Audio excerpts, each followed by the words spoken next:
அன்பானவர்களே, தினம் ஒரு தூதன் வழியாக உங்களை சந்திக்கிறேன். இந்த நாளிலே ஏசாயா தீர்க்கதரிசி புஸ்தகம் 14:2.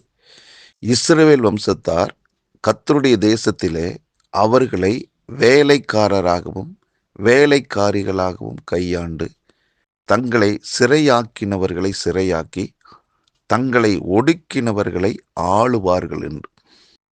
இந்த கடைசி 2 வரிகள் சொல்கிறது, தங்களை சிறையாக்கினவர்களை இவர்கள் என்ன செய்வாங்களாம்? தேவ பிள்ளைகள் சிறையாக்குவாங்களாம்.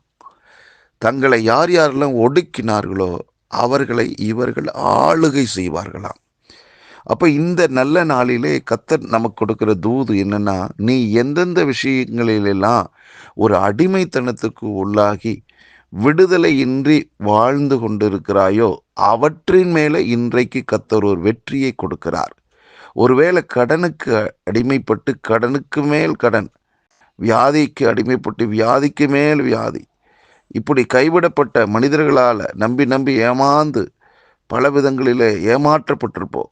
இப்படிப்பட்ட பல விதங்களிலே தோல்விகள், அவமானங்கள், நிந்தை, இப்படி எந்தெந்த விதத்தில் எல்லாம் சத்துருவானவன் உங்களை அடிமையாக்கி ஒடுக்கி உங்களை ஆளுகை செய்தானோ அவற்றுக்கு எதிரான ஒரு யுத்தம் நடக்கிறது. அந்த யுத்தத்தில் தேவ பிள்ளைகளாகிய நாம் வெற்றி பெறுகிறோம். எந்தெந்த விஷயத்தில் எல்லாம் எழும்ப முடியாமல் இருந்ததோ அந்த விஷயத்தில் நாம் எழும்ப போகிறோம். பல விதங்களிலே நாம் நம்முடைய ஆசீர்வாதம் வெளிப்பட போகிறது. நமக்குள்ள வைத்திருந்த தேவனுடைய திட்டம் வெளியரங்கமாக போகிறது. எல்லா விதத்திலும் ஆவிக்குரிய வாழ்க்கையில், குடும்ப வாழ்க்கையில், பொருளாதாரத்தில், வியாபாரத்தில், படிப்பில், இப்படி பலவிதமான காரியங்களிலே நம்மை எழும்ப முடியாதபடி இருந்த சத்துருவின் தடைகள் நீக்கப்பட்டு நாம் எழும்புகிறோம். அவற்றின் மீது ஆளுகை செய்கிறவர்களாக இருக்கிறோம். ஆகவே நெடுநாள் காத்திருக்கிற பல விதங்களிலே, பல விஷயங்களிலே நாம் கீழான நிலையில் இருந்தோம் அல்லவா? அந்த நிலை மாறுகிறது.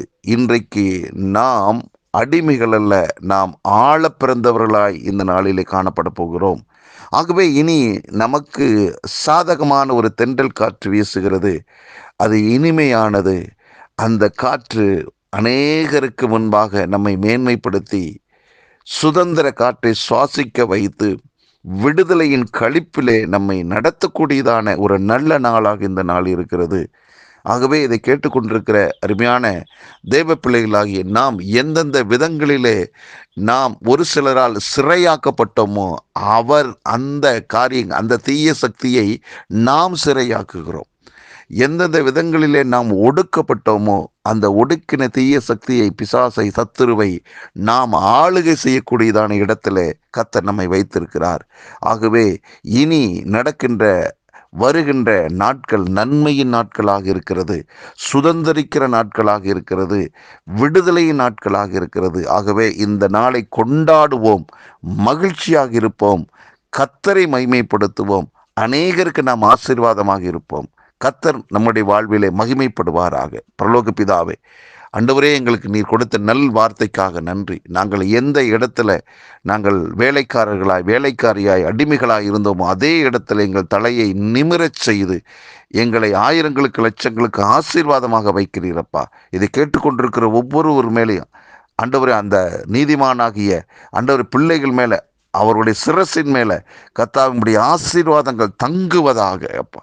விருத்தி அடைவார்களாக, மேன்மை அடைவார்களாக. ஆண்டவரே, வியாதி பலவீனத்திலிருந்து விடுதலையாகி ஆண்டவர் சுகத்தை அனுபவிப்பார்களாக. இந்த நாள் ஒரு மகிழ்ச்சி நாளாக இருப்பதாக இயேசு கிறிஸ்துவின் நாமத்தில் ஜெபிக்கிறேன் நல்ல பிதாவே, ஆமென்.